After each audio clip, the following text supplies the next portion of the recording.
Oh, hi guys. My name is Kaylee. What's yours? Oh wow, that is an amazing name. Welcome to today's video. I have a riddle for you. You can't touch me or feel me, but open your eyes.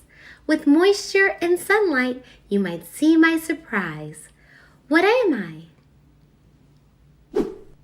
Did you figure it out? I'm a rainbow. I enjoyed the sight of a beautiful rainbow the other day, but it left me with all kinds of questions. I'm glad you joined me for this video so I can tell you all the cool stuff that I learned. By definition, a rainbow is an arc or circle that exhibits in concentric bands the colors of the spectrum, and that is formed opposite the sun by the refraction and reflection of the sun's rays in raindrops, spray, or mist. Wait, what?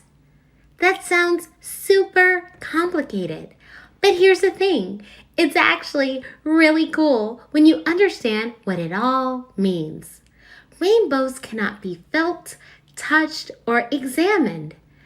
They're just a giant optical illusion or light trick. Check this out. Here is a regular, boring old pencil. Nothing special, nothing tricky. A nice, straight pencil. Now watch what happens when I place it in a glass of water.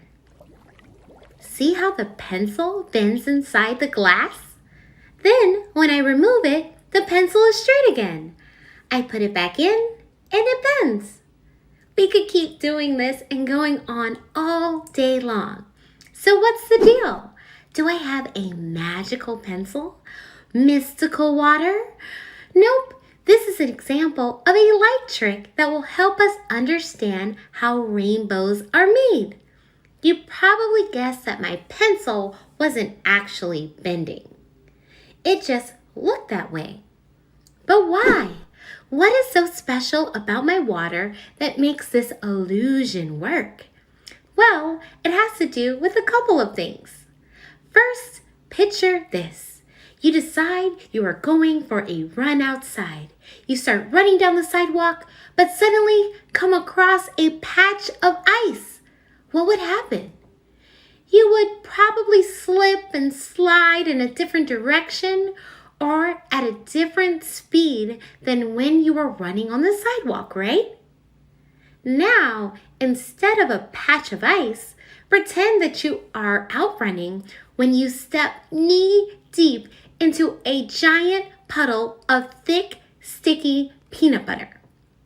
That would definitely slow you down, right?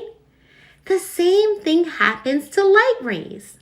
Light usually travels in straight lines that scientists call wavelengths.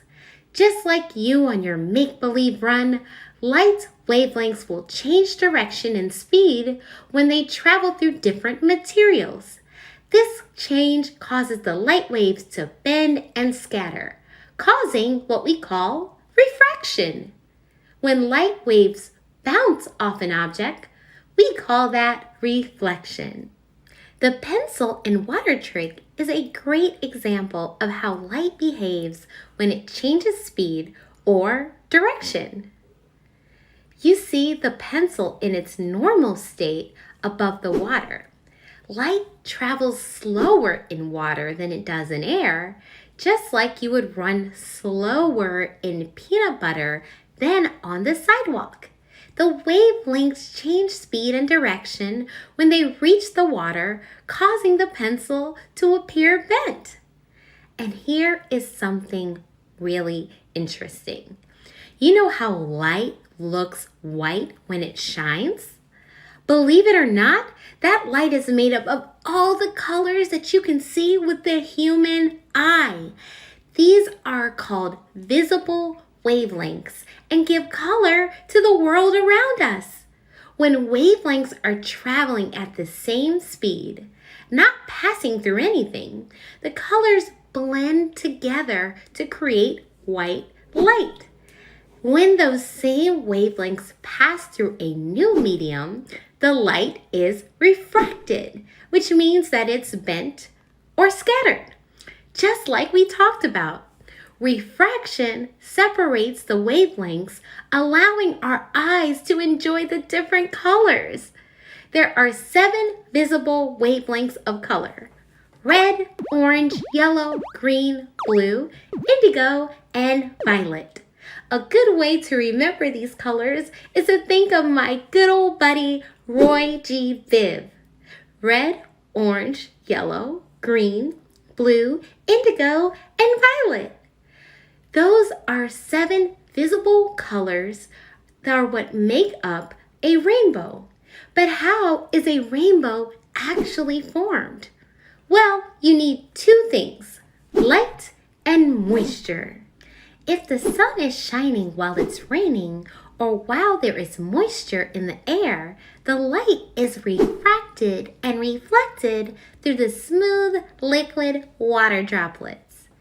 This is when we see the true colors of the sun wavelengths, better known as a rainbow. Every drop creates its own teeny tiny rainbow, but it takes millions of raindrops to form a large enough rainbow for us to see. Rainbows usually appear from the rain, but can happen anytime light is being bent and reflected inside of water droplets. You can see rainbows in mist, fog, spray, and dew. Have you ever noticed a small rainbow when you play outside in the sprinkler? Or maybe in the spray of a waterfall? These are common places to notice a rainbow, but only if you're standing between the sun and water droplets. In other words, while there needs to be moisture and light to form a rainbow, you will only be able to view that rainbow if your back is to the sun or the light source is behind you. In fact, the next time you see a rainbow in the sky, try to look directly at the center. You will notice that the sun is directly behind your head. Light reflects in the form of a circle, and the center of that circle is directly in line with the eyes of the person seeing it.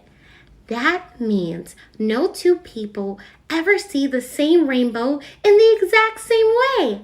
How cool is that?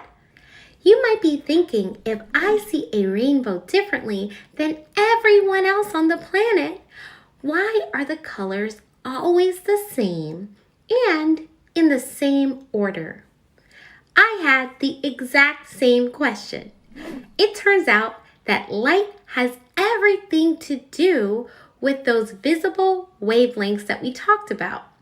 Remember how once light enters a new medium like water, the wavelengths change direction and speed?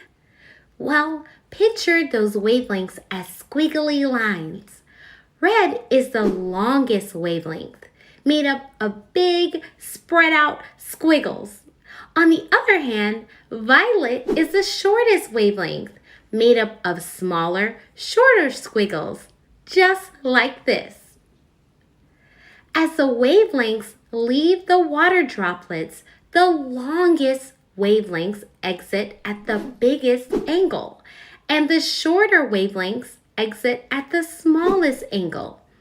That is why we always see red at the top of a rainbow and violet at the bottom. Sometimes you might even see a double rainbow. This is when each water droplet reflects the light waves twice to form a second rainbow. The second rainbow is especially neat because it's inverted. It's kind of like the rainbow turned itself inside out, where the violet is now the top color and the red is on the bottom. So we learned all about how rainbows are formed. We learned how they can't be felt or touched. We've learned how light is refracted and reflected. But I know there's one more question you probably have. What about the pot of gold at the end of a rainbow? Well, you can search your whole life for the end of the rainbow, but you'll have a tough time finding it. Here is the coolest fact about all rainbows. When you are standing on land, you see the horizon, and this makes the rainbow appear in its traditional half-circle shape. The truth is, however, rainbows actually make a complete circle. You just can't see the other half because Earth is in the way. If you are ever lucky enough to be in an airplane when a rainbow is visible, you can see the entire circle. Wouldn't that be awesome? It looks just like this. We all know that a circle has no beginning and no end. So where will we find that pot of gold? I guess those leprechauns are pretty tricky after all. Well, I hope you had as much fun learning about rainbows as I did. Next time you are lucky enough to spot a rainbow, pay extra attention to what you see. Enjoy the fact that no one on Earth is enjoying the view in the exact same way you are. See you next time.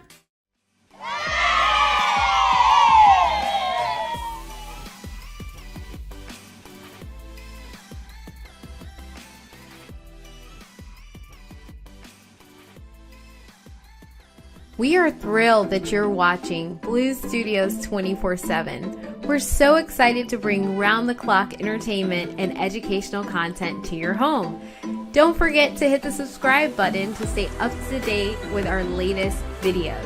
At Blues Studios, we aspire to revolutionize the way families spend time together. We empower families by providing them with tools to work together, earn and learn, and achieve new heights of success. Visit www.bluestudios.io to discover more about our mission and how we empower families to succeed. Thank you so much for being part of our community. Keep watching and learning with us. And don't forget to hit that subscribe button.